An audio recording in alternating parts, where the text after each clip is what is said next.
Testing, testing. I think that's working. Maybe two. A little better?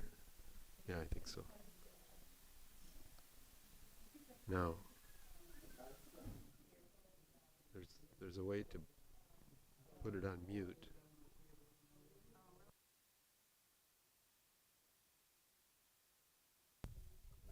Is on. Green, green, test, test.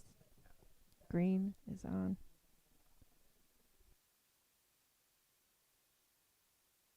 And then on.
Thank you, Carol, as always. Everybody hear me okay? Okay. Don't need that. Good morning and welcome to today's worship service. We're grateful that you are here with us. My name is Catherine Severson and I'm the service coordinator for today here at All Souls Church, where our mission is to seek truth, practice love, and celebrate life. Whether you are joining us for the first time or you've been a member for a long time, you are welcome here. Whatever faiths you have known or not known, or whatever heritage, you are welcome here. Whatever questions you hold, whatever truths you seek, whatever sorrow you have known, whatever joy has filled your heart, whoever you are and whomever you love, you are welcome here. And now for a few announcements. I won't read all of the announcements, but please do read through the announcements in the insert in your order of service. Also, please continue to read our weekly emails, and if you're not receiving those, you can sign up in the back. And then I'll just call your attention to the bottom of the order of service. Since next weekend is a holiday weekend, we won't have a traditional service, but we'll have a circle discussion where we'll share our joys and concerns and have an appreciation for civil servants, followed by a potluck lunch. Now I think there are a couple more announcements.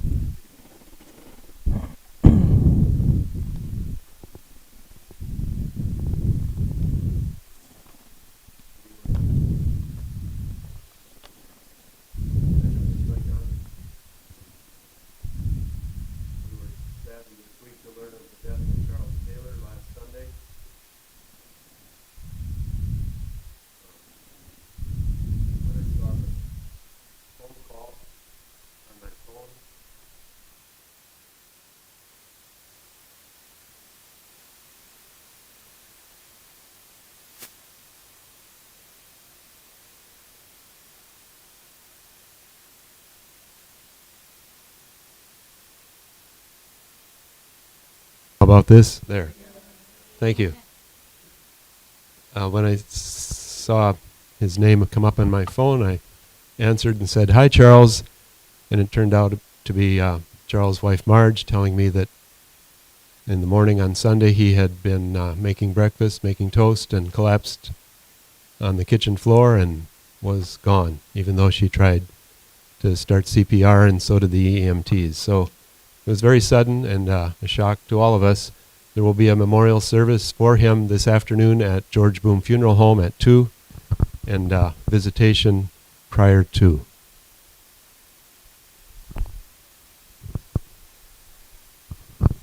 Allan's going to be passing around a card for him. You're welcome. Good morning, everyone. I'm Liz, and I will be leading the forum for the discussion on our property here, the house, the parsonage, at 11 o'clock. And what we're going to open the door, so right when we're done with service, if you're curious, if you want to look at the house, I think it's a very good idea for everyone to take a gander and see what condition that house is in, and then come back for coffee, and we'll do our circle discussion. And when you have questions about the house, we've got a handout that we're going to give out for with additional information, and then we can have a discussion about the house. Thank you.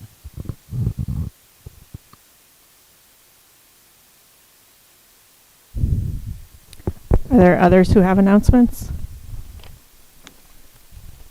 And then Carol can play our prelude.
I'll have Jeremy come light the chalice.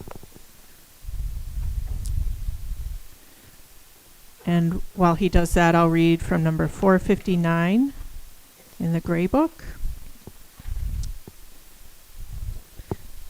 This is the mission of our faith, to teach the fragile art of hospitality, to revere both the critical mind and the generous heart, to prove that diversity need not mean divisiveness, and to witness to all that we must hold the whole world in our hands. From William Schultz.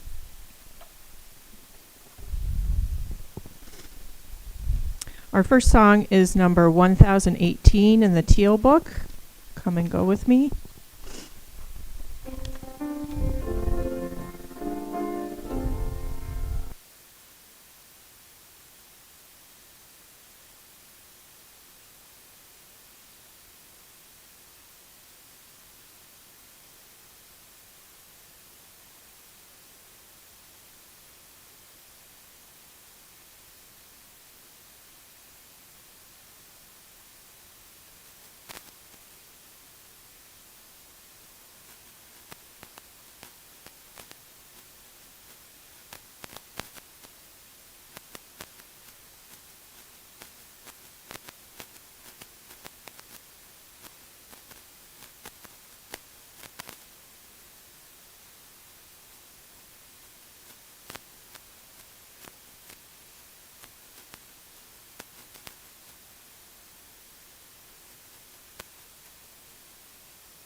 Okay, our first reading will be number 597 in the Gray Book.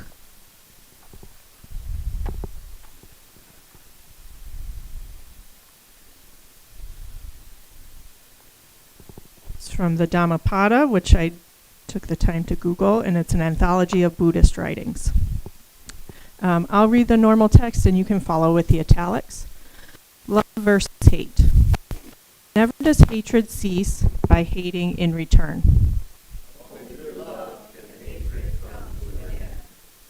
Victory breeds hatred. They who give up all thought of victory or defeat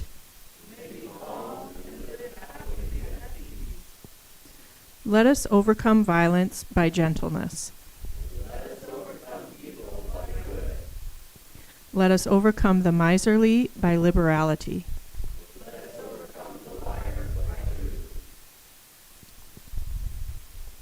Now I invite the children to come up for the story for all ages.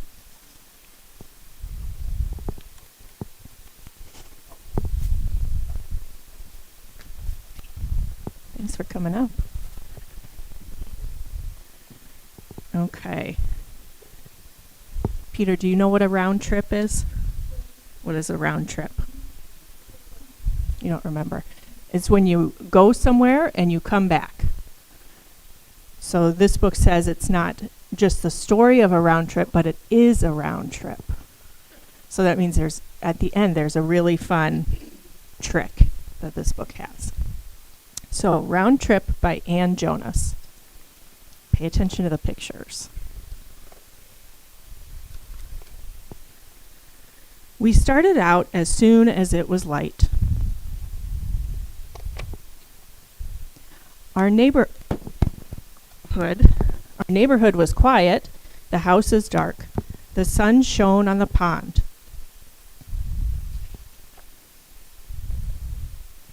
Town was empty, the stores still closed.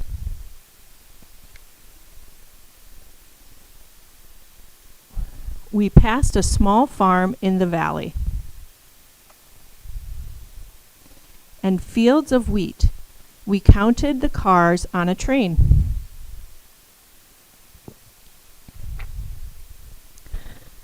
The road wound through the mountains, trails into the woods, or trails led into the woods. On the highway, we headed to the coast. The water was rough, the waves high. We followed the shore past marshy inlets and summer cottages.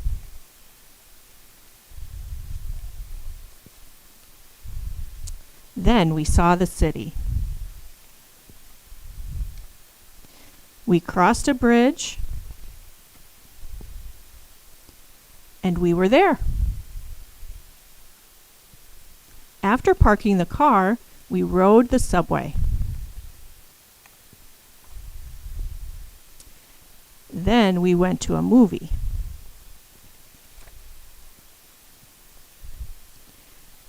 And to the top of the tallest building, we looked down. So looking down at taxis and people on the street. We watched as the sun set. Time to turn around. Has anybody figured out what the trick is? What? Whoop. Here we go. Upside down and back again. Okay, we're not done. The sky was dark. Lights came on all over the city. Back on the street, we looked up at where we had been.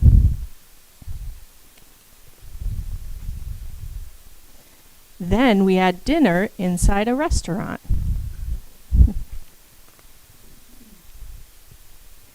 We picked up our car from the garage. We left the shining, starlit city. In the country, telephone poles lined the road. We looked back. Searchlights pierced the sky. Yeah.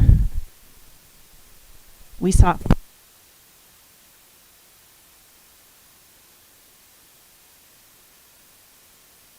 fireworks here.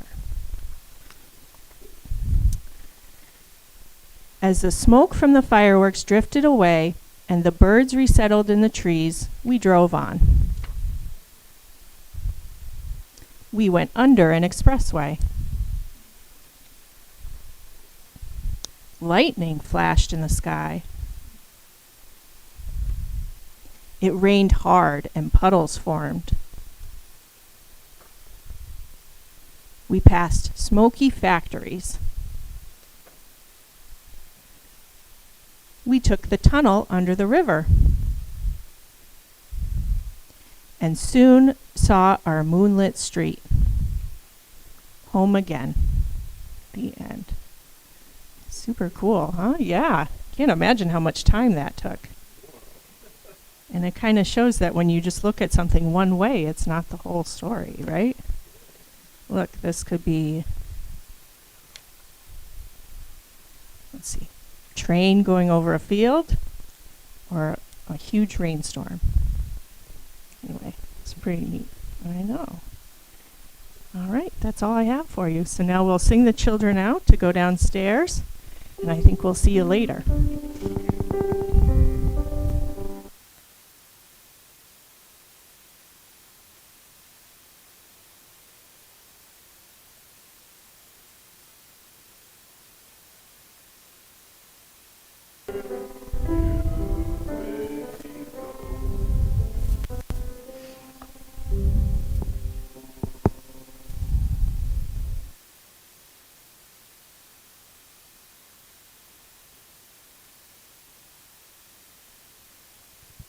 make sure this is working. So here we found it helpful to share with the community our joys or concerns or what's on our heart. So you take a stone, warm it in your hand, place it in the water, share what you're thinking about, and then the ripples.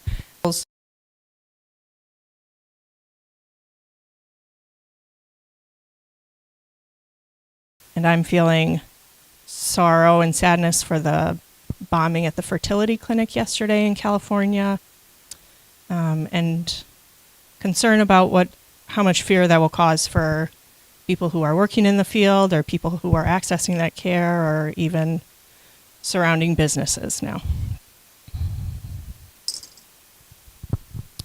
And now I invite others to come up and share. My name is Gary. My mother-in-law passed away on May 6th. She had been at the Sanford Hospice Cottage for about a little over 3 months. Age 93 years old. Marion Erdahl was her name.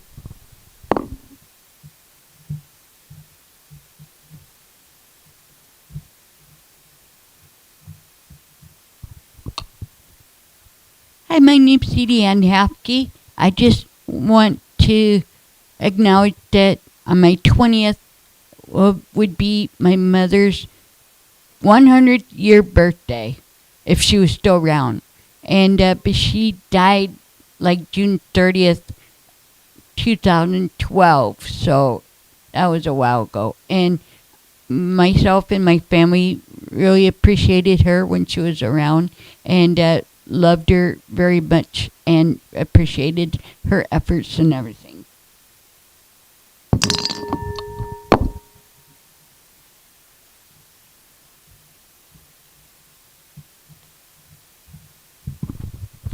Good morning, and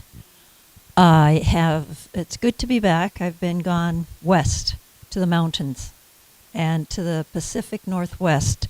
We have found, I think 2 years ago now, that my grandfather had married previously to before my grandmother. So I have a cousin, half cousin, that my sisters met in January, and it was my time to meet her. It was a lovely visit, Puget Sound, and to see that country, see my brother in Seattle, and then come back to Spokane, spend time there with my sister, and then head to my heart place, Montana. And in Missoula, saw my son and a niece. This is my sister's daughter. So we're gaining family members it's wonderful. And have a Buddhist friend who let me know that Vasek was yesterday, which is the Buddha's birthday and day that he died. They celebrate all that. And so I zoomed in on some of those meetings with the monks, which was a great experience. And good to be back here. Also got to do meditation in Missoula with the Sangha there. So it was a good trip. Good to see you.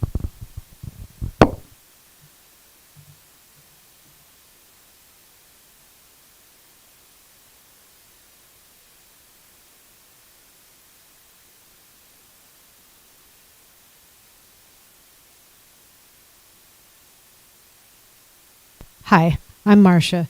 This is Stone of Joy.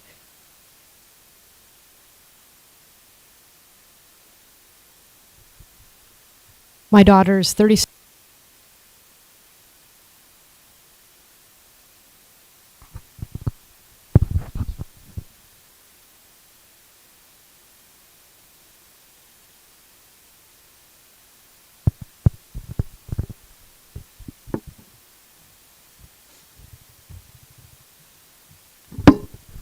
Good morning, I'm Barb, and some of you know someone that comes to visit us once in a while from Yankton named Lynn Scoggins.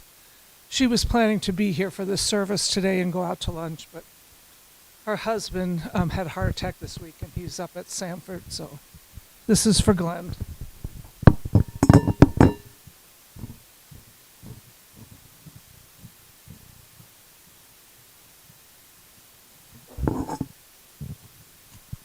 As you know, this is Janet, and I had bariatric surgery 2 weeks. Is it on?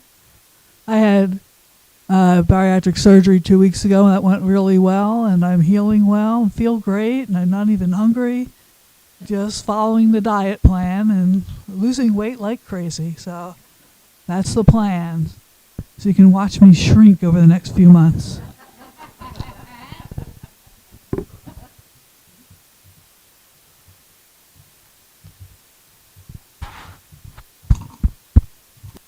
I'm Paul. Yesterday, Joy and I hit a milestone. We finished emptying our house out. We took the disorder of our house and transferred it to a garage, which is now in complete disorder. So moving the chaos from one location to another.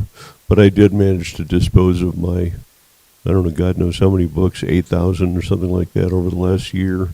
So we're sort of shaking off the burden here. Possessions are a curse.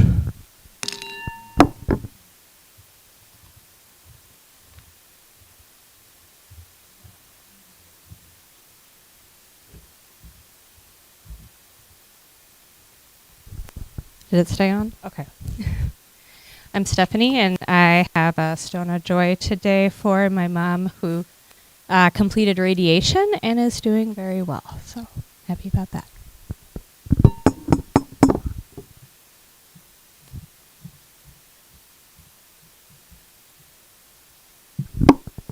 Okay, and I'll put in one more stone for joys and concerns that have gone unsaid, and then we'll have some time for silent reflection.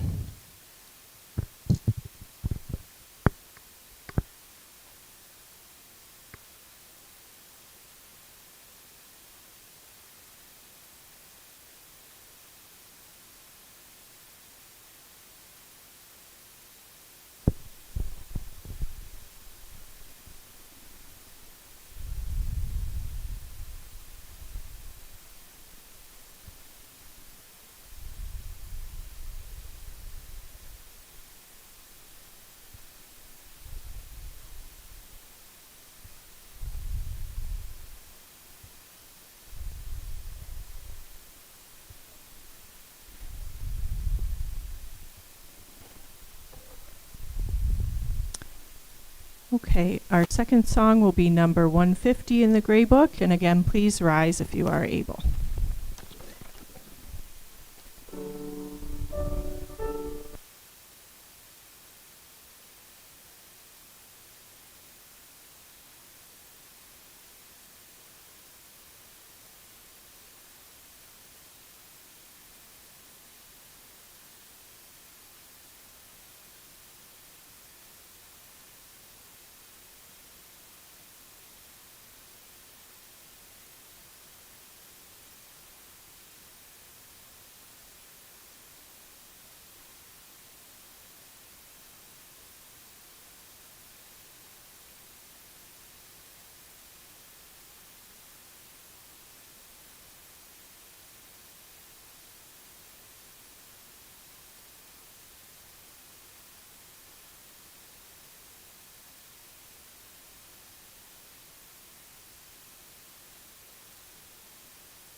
Our second reading is number 604 in the gray book.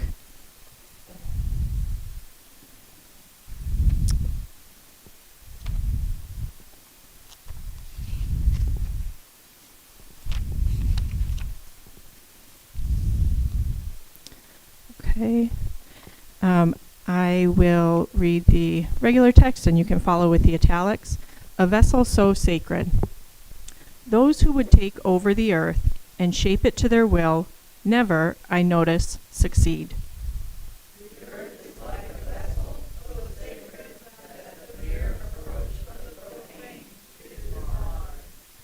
And when they reach out their fingers, it is gone.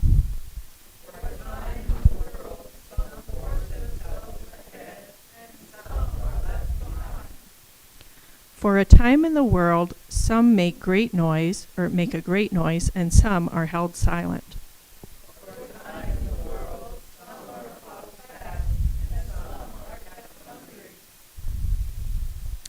For a time in the world, some push aboard, and some are tipped out.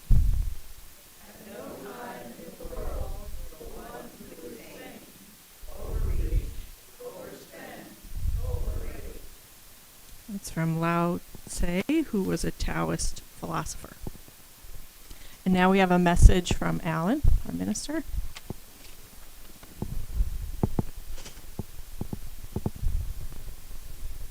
I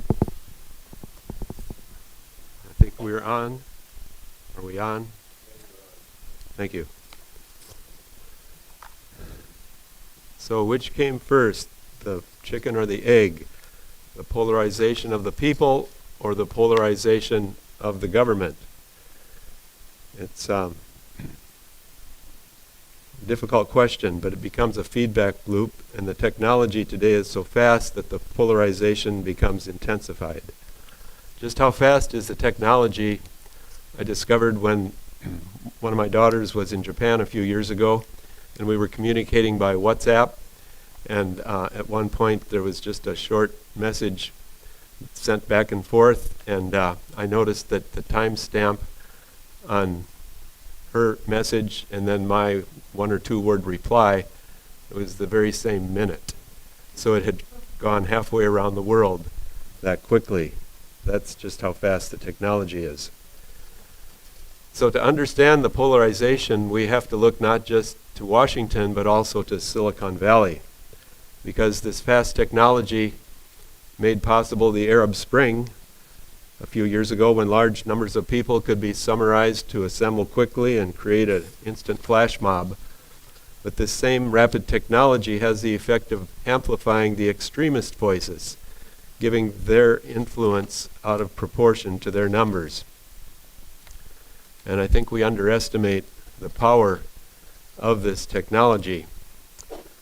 And so I have kind of a long tangent about it based on a 90-minute docudrama that I watched this past week where tech experts sound the alarm on their own creations.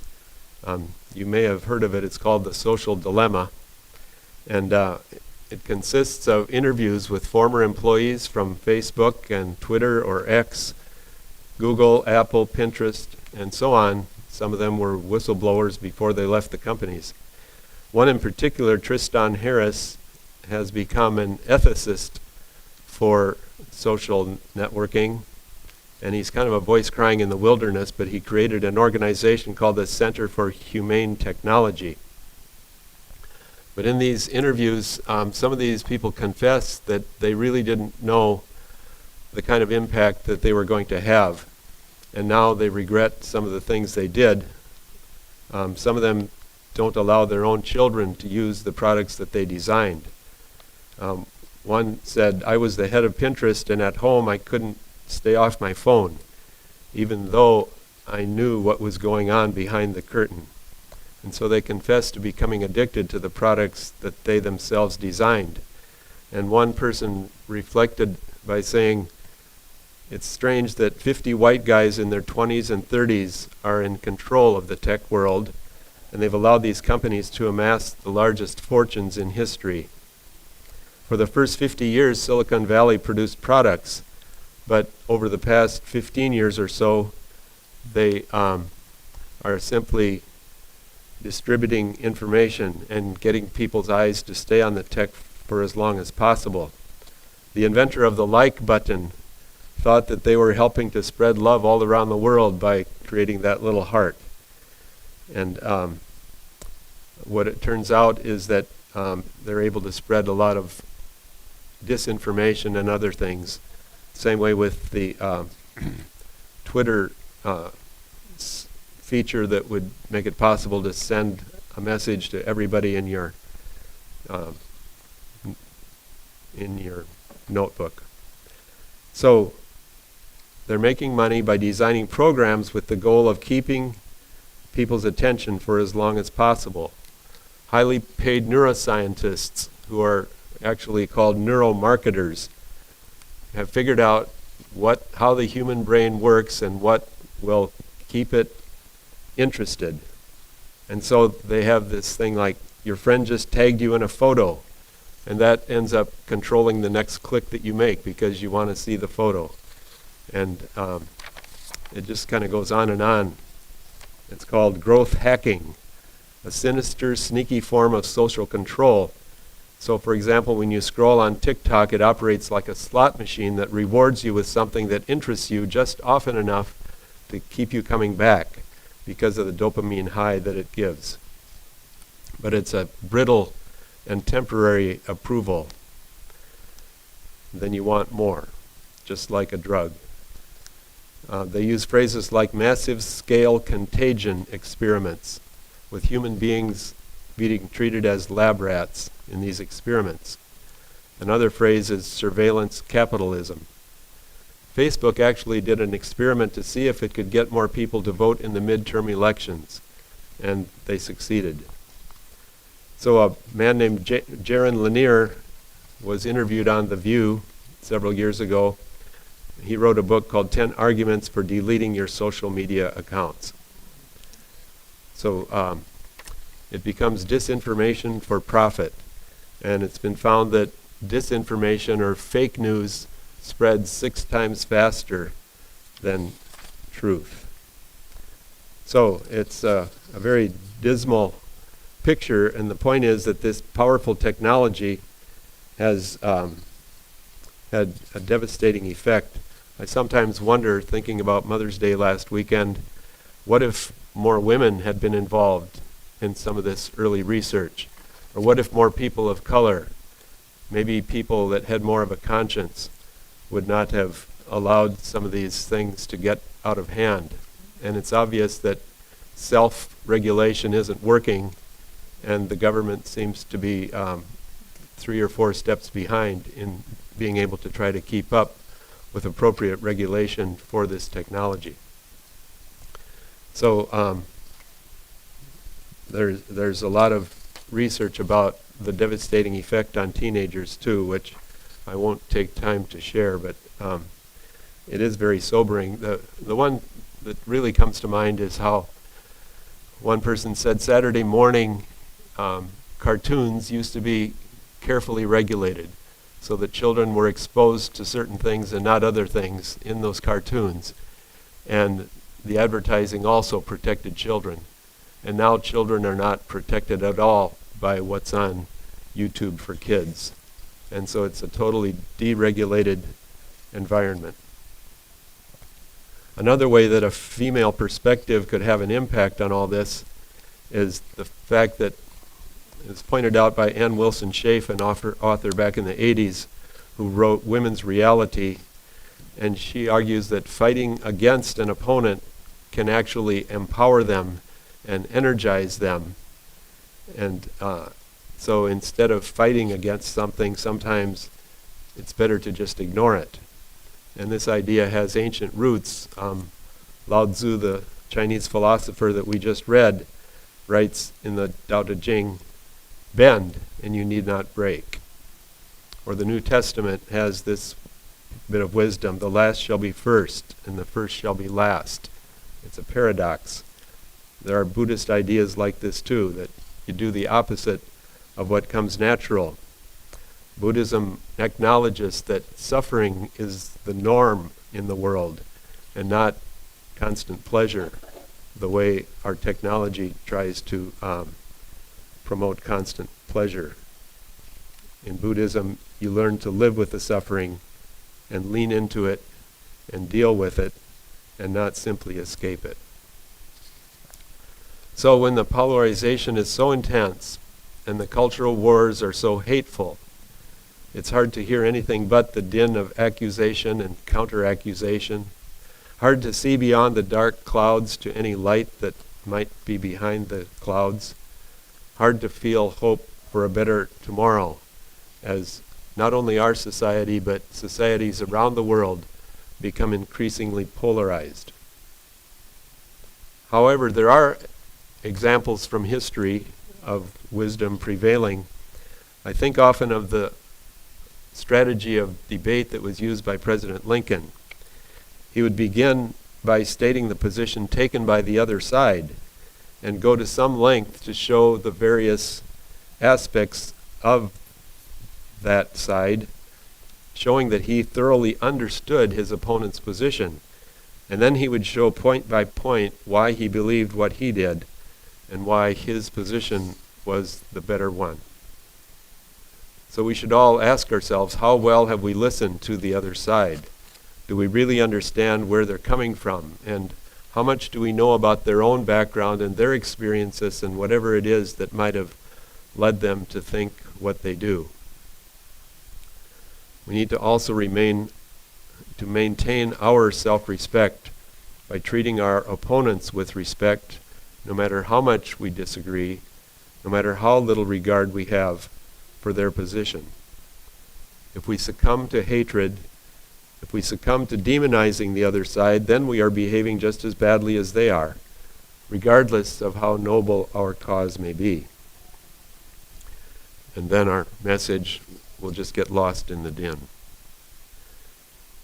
There are some reasons for hope. I don't want to sound totally doom and gloom, although some of those speakers on the docudrama did sound very gloomy. But a glimmer of light at the end of a long tunnel. The Electoral College, a lot of people agree that it shouldn't be used anymore, and we think that it could only be abolished by an act of Congress, which, sounds like an impossibility.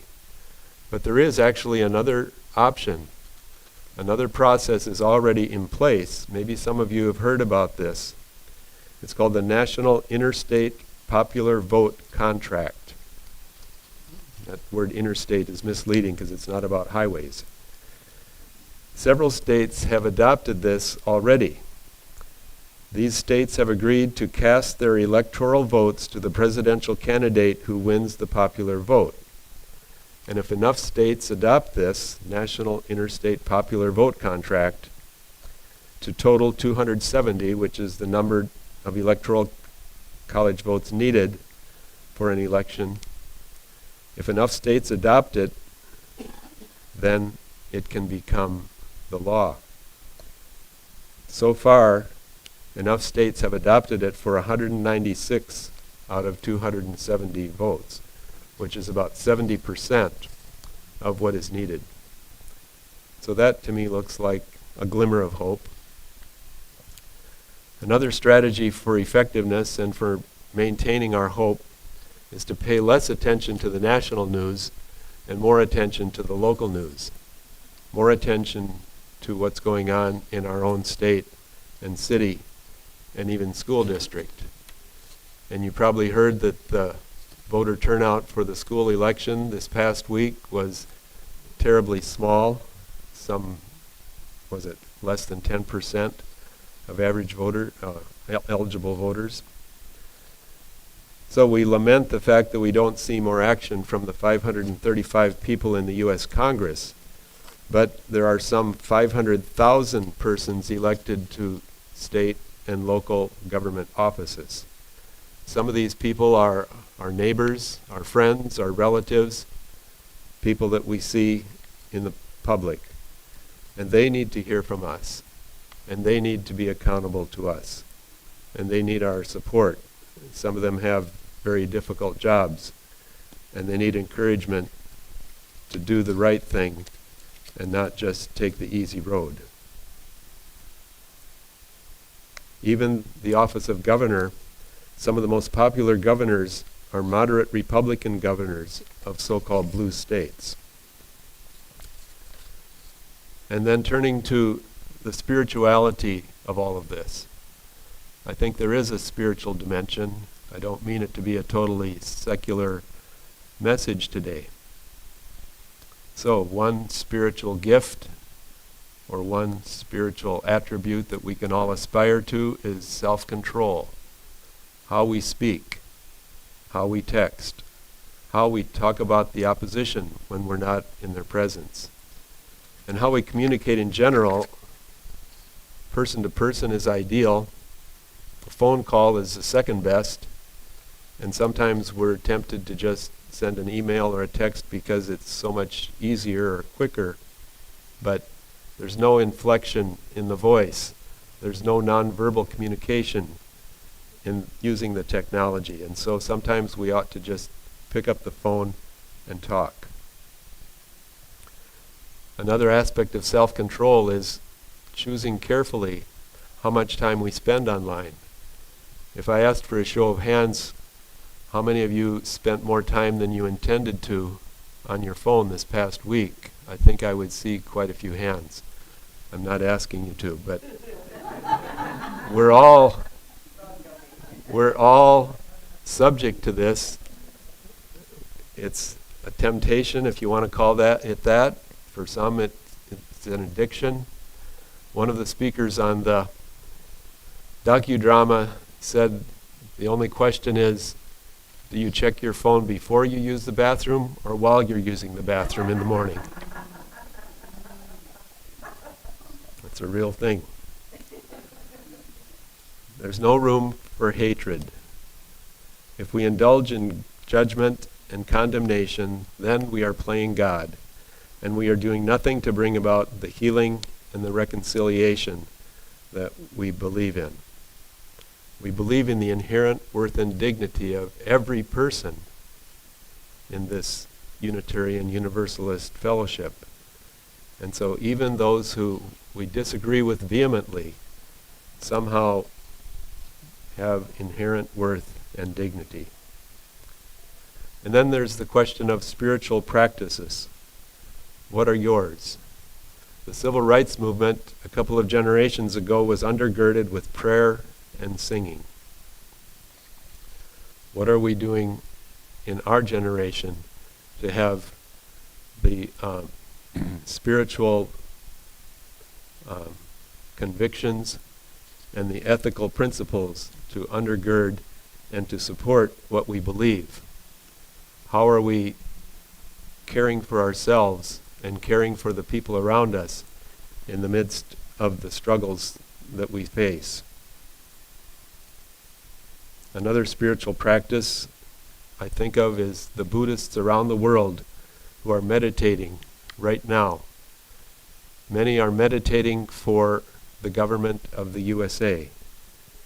We can take comfort in their positive intentions that are being sent out to Washington.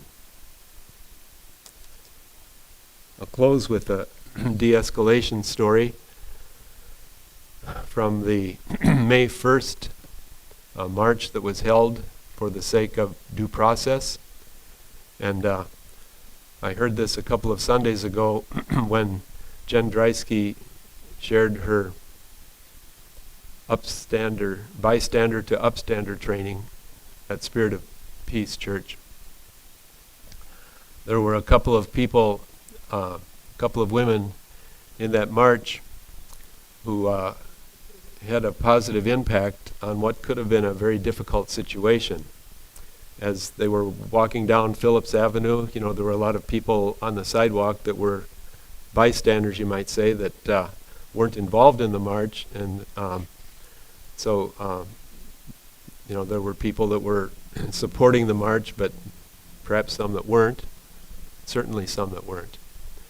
And there happened to be one young gentleman that started to call out his disagreement with their cause.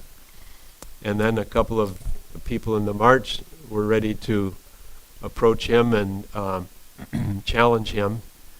And these two women were quick thinking and courageous enough to approach this young man. And one of them called 911 on her phone and kind of stayed back, and the other one went up to him and spoke in a kind and soft voice and said, "Where are you from?" And he said, "From Texas." "Oh, what do you do in Texas?" And she was able to engage him in a conversation that distracted him from the cause of the day instead of trying to argue with him or challenge him. And so he calmed down, and they continued to walk.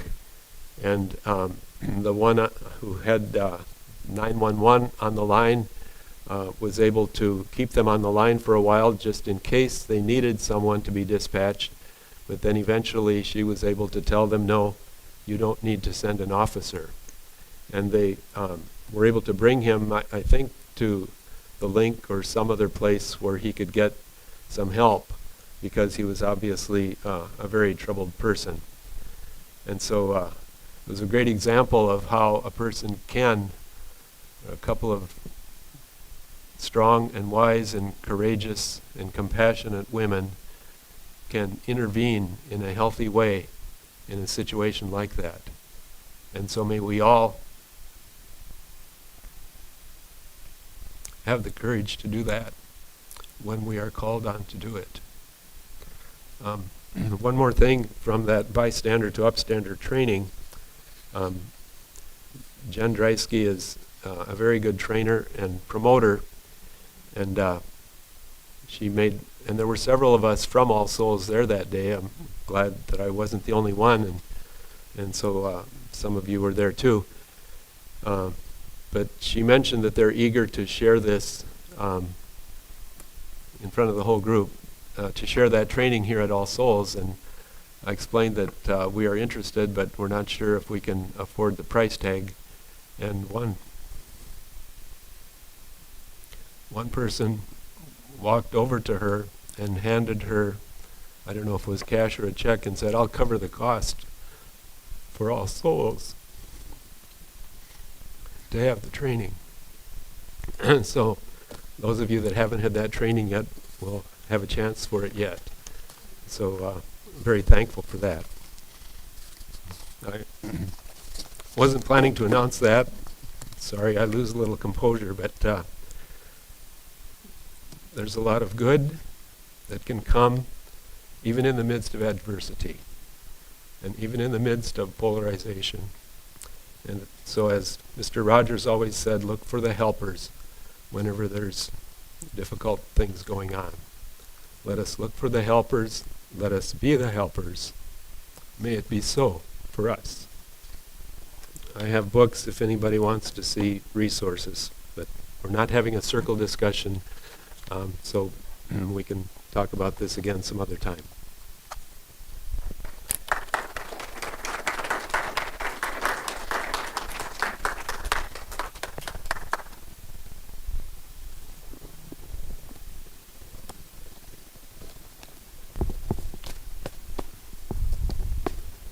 Thank you, Allan. Now comes the time when we ask for your help to do the work of our church through an offering. Half of today's cash funds in the collection plate will go to the, I think, Lutheran Social Services Center for New America, or Americans. And we are so lucky that we also have some children singing while we collect our offering. So here's Azumi with the Children of All Souls.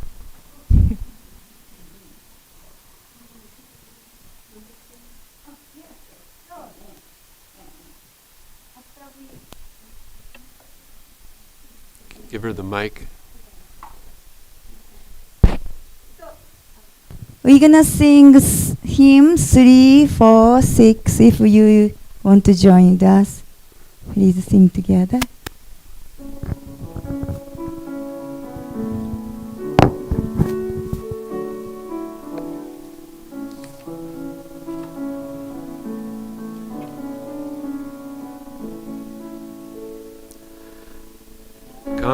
Come sing a song with me. Come sing a song with me. Come sing a song with me. Where I might know you're mine. And I'll bring you home. Home.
Thank you, kids. And Azumi, it was delightful as ever. Good job.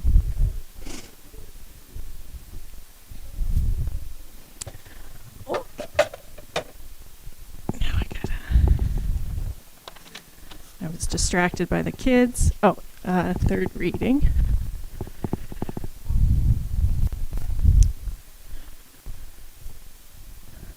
Okay, our third reading is number 692. And this is by a Unitarian minister in Atlanta, Laurelyn Bellamy. And I'll just read this one. If here you have found freedom, take it with you into the world. If you have found comfort, go and share it with others. If you have dreamed dreams, help one another that they may come true. If you have known love, give some back to a bruised and hurting world. Go in peace. And then our third song is number 354, We Laugh, We Cry.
Okay.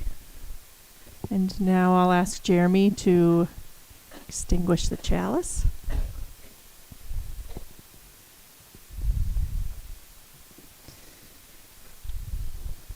The chalice is extinguished, but the light goes with us out into the world.